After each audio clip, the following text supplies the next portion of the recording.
Lakeview society Velanja ગામની પાછળ વેરાઈ માતાજીની મંદિરની પાસે છેલ્લા 10 વર્ષથી ઘરમાં મોગલમાનો, ચુડલમાનો અને મામાદેવનો સ્થાનક બનાવી અને લોકો સાથે શારીરિક, માનસિક, આર્થિક શોષણનું કામ કરતા હતા. જાનુમાં, જાનુ આઈ અને ચુડલમાની જાનુનો અવતાર વગેરે નામથી પધરામણી કરી 21,000થી માંડીને 1 લાખ રૂપિયા સુધીની મા બાપ ફી વસૂલતા હતા. આ દીકરીને 3 વર્ષથી માતાજીના મોગલમાના કપડાં પહેરાવી અને પધરામણી કરી, અવતાર જાહેર કરી અને લોકો સાથે લૂંટ કરતા હતા. વિજ્ઞાન જાથા પાસે માહિતી આવતા, ખરાઈ કરતા, સત્ય હકીકત જણાય. અનેક લોકોને તેઓએ શોષણ કર્યું હતું.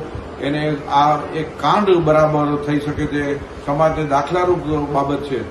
જાનુઆઈએ કબૂલાત આપી કે મારે આ ધૂણવાનું કામ કે મારે પધરામણીનું કામ કંઈ કશું કરવું નથી, મારે ભણવું છે.